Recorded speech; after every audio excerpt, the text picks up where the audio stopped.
Well, the pandemic has proved that the world of creating and introducing content online is accepted not only as a lifestyle, but as a profession.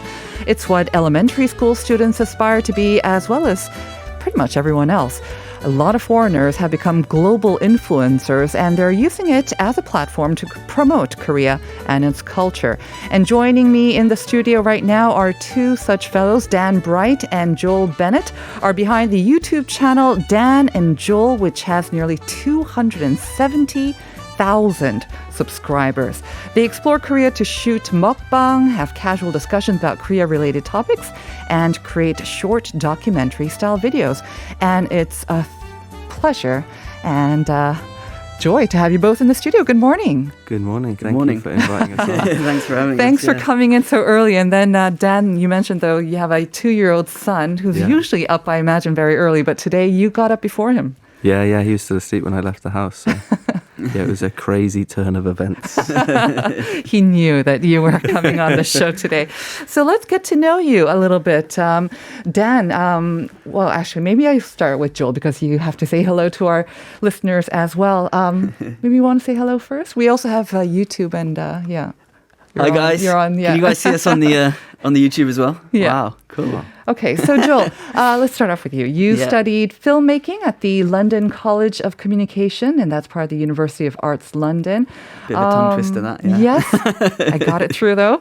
So, what was your initial connection? Because we usually like to ask how you came to Korea in the first place. Wow, I mean, it's not really a long story, but I tend to make it a long story. We actually did a video about that, and I just talked for about 20 minutes. Oops, okay. A little shorter today. Okay. No, but it was a friend of mine introduced me to Korea, essentially. The friend was Korean, or? He was okay. A guy who also does YouTube, a guy called Yongguk Namja. And we were living together at the time. I think we're familiar with him. We knew each other from church, and when I first met him, I was so just... There was something about him that just was so amazing. We became friends instantly, and he told me that he was studying Korea, and he'd just done a year in Korea. So he was very passionate about telling me everything to do with Korea. And then a few years after we met, he basically was like, "Oh, we can go to Korea and teach." And we did a winter camp together, and for me, it was like one of the first countries I ever came to. So it was this kind of love at first sight type. So Korea, you must have had a great introduction from Yongguk Namja. Oh my gosh, yeah. And then also with your background in filmmaking, so it seems kind of natural progression to where you are now. Right. But I was looking up some articles and videos that our writer Jennifer had sent, and it was funny because I came across this one from 2017 where you won the Best YouTube Personality Korea Award at the Influence Asia Awards, and you seemed a little kind of surprised or maybe a little flabbergasted that you had won this award. Why? Gosh, I don't think it's because I don't think I'm being like falsely humble or anything. It was just very random. It just felt very random. It was like I got this email saying we want to fly you to Malaysia. I had my own YouTube channel, but it wasn't like I was doing a lot with it. So it was kind of like as an association of being on Josh and Ollie's channel. That I somehow got put forward for this, and I think it's like because I was living in London at the time, you just don't really understand how on earth do people know me, like how are people interested in me, like honestly you feel like that. So I went to this thing, and there was like these other YouTubers there who, in my opinion, were kind of a lot bigger and more watchable than me, and somehow I came away with the award. So. Yeah, I think you are a little bit too humble. But I remember when you did receive that award, you said you don't maybe identify yourself as a YouTuber. You said then you're a filmmaker. Now, do you think you're kind of filmmaker / YouTuber? You're still kind of on the fence? I think at that time as well, I think I saw YouTube as a very kind of I don't know how to say it without sounding rude to the platform, but it was very kind of, this is my life and I want to show everyone my life, whereas my form of filmmaking was I want to tell people stories. And so I kind of felt like I was getting trapped in the middle of these kind of dual things that were happening. So, but I mean, what's been amazing with working with Dan,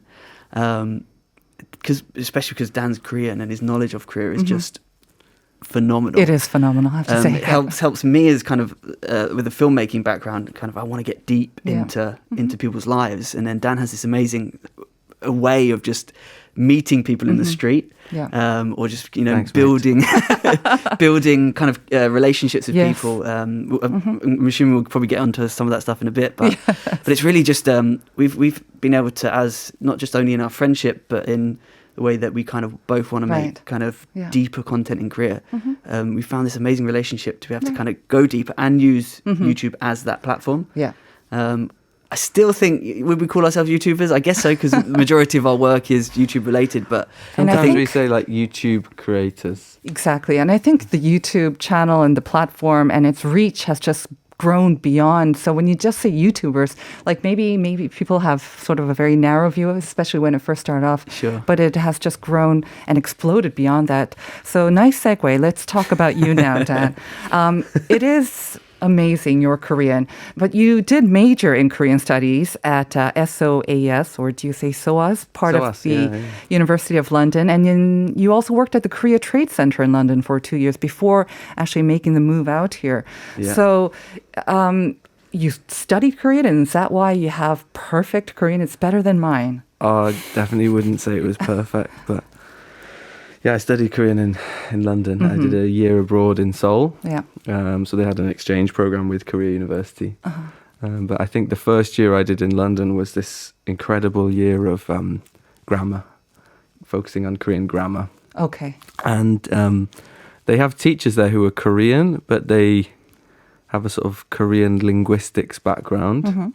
So they really understand how essentially people whose first language is English Right. should learn Korean.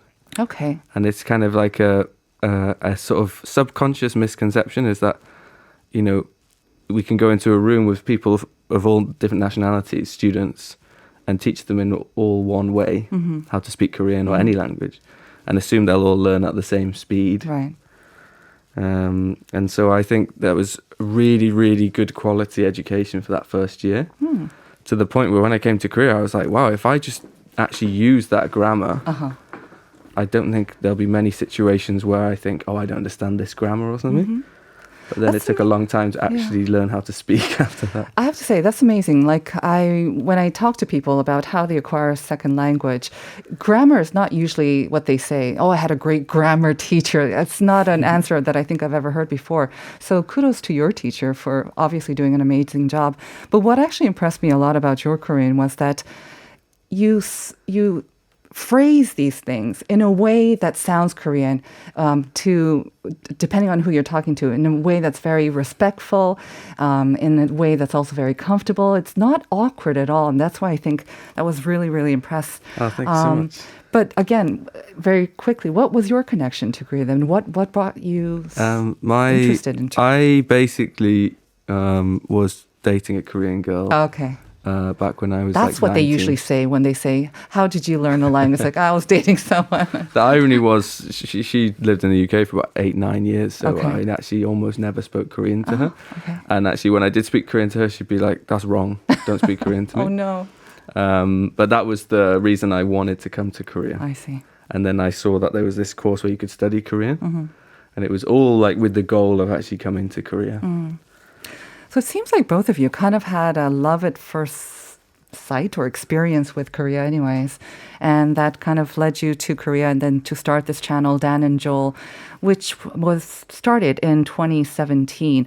It doesn't sound like you two met before you came to Korea. So how did you guys meet? And was it love at first sight for you two? Great Yeah. question. Who'd like to give it a go? Dan? Oh yeah, we did meet. Yeah, we met in 2011 when I first went to university. In the UK. In the UK, Okay. in London. Joel mentioned Josh, young Namja, and he'd also studied Korean at SOAS. Right. So I met him at the university. He'd just finished, but he was helping out there. He was attending a church in North London. I visited that church, and then I met Joel there. And the rest is history. Yeah, and then and then we just developed a friendship. And around the time Joel was doing a lot with Young Namja, doing a lot of filming in other parts of the world, and winning this award, I was doing a video tour, mukbang tour, with Josh and Ollie in Seoul. Right. And then Joel happened to be in Malaysia and China and then Yeah. coming to Korea at the same time with another friend of ours. So we all Okay. just did the tour together. And it was around that point, I think, that we thought, wow, we actually really want to live in Korea and do our own YouTube thing, but actually base ourselves in Korea and actually like try to explore what it's like to live here. Right. But I mean, like you mentioned, maybe kind of the start or the trigger that got you interested in Korea and also YouTube was your friendship with the English gentleman, 영국 남자. But then when you decide to start your own channel, obviously being from England, you want to differentiate and then you want to do something different. So for those of our listeners who may be not that familiar with what you do, you kind of mentioned it before, but how would you say is most different or what is differentiating your channel from theirs and the others out there actually? I guess to cut it short, I guess it's more kind of a documentary Like you type, said, yeah, type yeah. feel. It's it's I'm not going to say it's not lively, but it's you know it's a lot more kind of peaceful, a lot more telling people stories essentially. And when me and Dan kind of do a mukbang, it's more of an observation, what we call an observational mukbang. It's not to camera. It's kind of, we set it up so it's kind of like the audience is watching us having this conversation. It feels more like you're just observing Dan and Joel having a conversation about the food, as opposed to we're telling you what you should think. I think that's probably the main difference. Is it something that came along naturally or is it something that you set out to do? Let's do it this way. That's a really good question, because when we started, we knew we wanted to make content together. Joel was the one with the background in filmmaking. I spoke more Korean, and it kind of just came out of, well, what would we normally do together? Oh, we'll make some kimchi, or we'll go for a Korean barbecue, or do very kind of lively things that we thought would be entertaining. And it was really fun, but I don't think it kind of hit to the core of why we were in Korea and what we wanted to explore. And then we did a video at Gwangjang-sijang in the market. And it was, again, if you watch the video, you think, this is nothing like a documentary. The first sort of 5 minutes of it is us like running around and, drinking soju and things like that. And then at the end, we met this sort of slightly elderly gentleman. And we'd met him during the video, and then we saw him on his own at the end. And we'd actually finished filming. And Joel said, go and chat to him. And I went and started talking to him, and Joel and our other friends were filming from the side. And then we just kept this kind of, 30-second clip at the end where we were talking to this gentleman. And the style suddenly looked very observational and kind of calm and, like Joel said, peaceful, and a very documentary style. And people were like, wow, that was really moving. Oh, so people reacted to this. Yeah, there was something about that guy's story, even though you were just having a very light-hearted conversation. There's something about the guy's story and about his personality that came through. And I think around that time we started to realize, we want something a little bit deeper. Yeah, a little more genuine, authentic, or maybe. Yeah, I think so. And like Joel said, we want to define ourselves by telling people stories, or telling the story of something at least. And I think from then on we started to try to explore, telling the story of my father-in-law, for example, or telling the story of an elderly lady who lives in our neighborhood and that kind of thing. I think this might be the same lady who lives in your neighborhood, because one of your videos featuring the meal with an elderly lady who collects cardboard, that gained a lot of views as well as a lot of comments as well. So we have a actual little clip of that, of your conversation with her, and we're going to play it a little bit. It is in Korean. There's only English subtitles on the video itself, but as we hear it in the background, I also saw this, but Dan, if you can maybe just provide a little bit of introduction about this. Yeah, so I did a master's in photojournalism when we first came to Korea, and I met a lot of the people in the neighborhood who collect cardboard and get money for recycling cardboard. And this lady in particular, I took a lot of their photos, and she actually would always sit outside where I used to live in Yeonnam-dong. And Joel and I, for quite a long time, had this idea where we'd love to film with this lady and have a meal with her. And often when I would see her, I'd say, would you like to go for a meal? And she would say, no, I should pay for you. I would think so too. But I wasn't thinking about filming at the time. It was just seeing her. And then one day we kind of had this sudden confidence where we thought, let's just go to the Komulsang, the sort of yard where they deliver it. And if she's there, we'll ask her if she wants to go for a meal. And she was finishing, so she just got her money and had an empty cart. Okay. And I said, 그러면 식사하러 가시죠. Like, let's go for a meal. And She was like, okay. And Joel was filming from the side. And it was this great dynamic between, like Joel said earlier, maybe my ability to communicate with the elderly a little bit, Joel's ability to direct and sort of know what he wanted visually in the story. And a lot of people said, how did you have the sort of confidence to do that? And it just felt such a natural thing to do for her. Christina, maybe we can play just a little bit of the conversation as well. Let's hear that. 오늘은 처음 만나 뵀을 때부터 백반 한 끼라도 사드리고 싶던 할머니와 드디어 그 한 끼 같이 하게 됐습니다. 맛있게 드세요. 감사합니다. 맛있게 먹겠습니다. 할머니 원래 거기 중천도에서 올라오셨잖아요. 네. 서울에 오신 지 얼마나 되셨어요? 한 40년 됐네 배. 주로 그때 지방에서 뭐 먹고 사셨어요? 그때? 밥. 밥이요? 고기는요? 고기 같은 거 뭐 그때 어려웠으면 그렇게 고기 같은 걸 먹을 수 있나? 어쩌다 먹기야 하지만 밥 먹고 살기도 어려우니까 고구마 쪄서 떼어 있는 사람도 많고 그때는 어지간한 사람 다 굉장히 고생하고 살았지.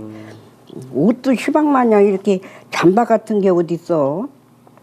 옛날에는 다 손으로 꼬매서 입고. 아 진짜요? 그럼 소음저고리, 소음바지 이렇게 해서 다 남자들이고 여자들이고 그렇게 해서 입고 살고 굉장히 춥고 못 먹고 그렇게 하고 살았지. 굉장히 고생하고 살았어 그전에는. So from that clip, it sounds as if she's quite chatty. But I saw the entire clip, and I imagine in the beginning it might have been a little bit difficult for her to sort of kind of open up and really start responding to the conversation. And I think you have to credit also Joel with that, because I imagine with a camera it makes it even doubly or triply difficult.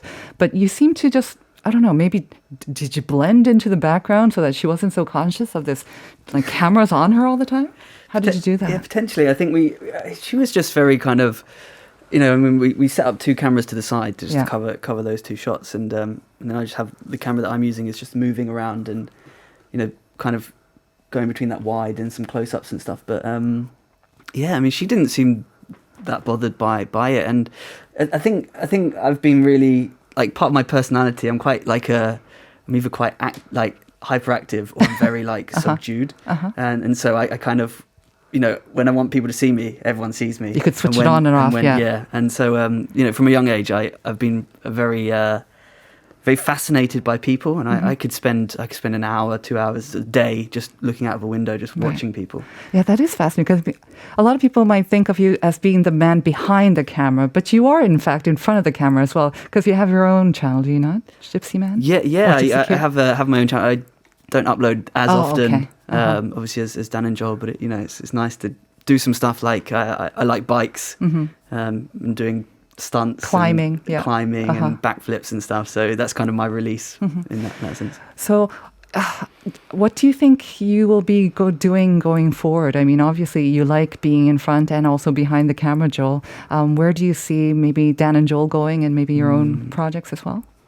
I think more of the same for us on YouTube. We've got some great ideas this year. Also, passion of mine, I'd love to make a kind of feature-length film, a documentary about Korea over the next year or so. And I think Dan's got some personal projects as well that he really wants to get done. But yeah, lots of exciting things I think for Dan and Joel in our relationship, whether it's on YouTube or in using a different medium. Right. Okay. So Dan, I know that you did have one personal project. You published a book earlier this year. This year? Oh, last year, right? Yeah, 2020 September. Called 전 마포구 사람인데요. Yes, yeah. And I've since moved to 서대문구. And, oh no. Yeah, so I might have to write another one with it. What's this about? So this is divided into people, food and place. And it's telling sort of the behind stories of a lot of the videos that we've got on YouTube. So it's in essay form. So I've taken, for example, the episode where we shot with this lady, and I've told the story of, for example, the lady and how I met her and how we came to film with her. So the stories that people might be intrigued by when they watch the YouTube content, they can then read in essay form. Yeah. And then I've also added some of the photos that I took during the photojournalism course that I was doing. Yes, it was a personal project, but it's something I've always wanted to do, is write a book. So that was amazing for me. I was personally curious about your amazing ability, not only to speak Korean, but to be very respectful, but also to apparently draw people out of their shells, because like the grandmother and this other homeless man that you also took for a meal, you keep asking questions, and in a way it can be uncomfortable, but somehow after a while you draw them out, and then they start telling all these wonderful personal stories and conversations and just real interactions with people. I think we kind of miss those basic skills. What's kind of your tip or your secret to doing this? I think working with Joel and the other people we've worked with is always like a healthy pressure to know what your role is. Okay. So my role in this situation is having the meal and trying to tell the story by asking the questions. Joel's role is to tell the story visually and also add some of the questions in, for example. So it's healthy when you know, right, this is what I need to do in this situation. But I think the food shouldn't go unmentioned. The food is a really, really important thing because I think when you're sitting down more formally with someone who's not used to being on camera, they can feel quite uncomfortable or awkward. But they see it, and we see it as well, as having a meal primarily, as opposed to having an interview primarily. And then the meal allows us to, in a more comfortable, actually visually sort of accessible way, tell the story of the person on the other side of the table. And Koreans love talking about food as well. Yes, I think maybe that's the time to reveal our answer to the question of the day. When we were talking about praising this Korean dish, what would it be? Chicken? Chicken. Yes. The video that you posted apparently of chicken. Yes, that is indeed the answer to today's question of the day. Min Jung Kang saying, very happy to see you both. Thank you for sharing Joe and Dan's story and how it's different from other YouTube channels. And she's just subscribed. Wow, thank you both, Dan and Joel, for coming in today. I wish you the best of luck. And we are going to say goodbye for today as well. Thank you, everyone. We'll see you tomorrow at 9 for more Life Abroad.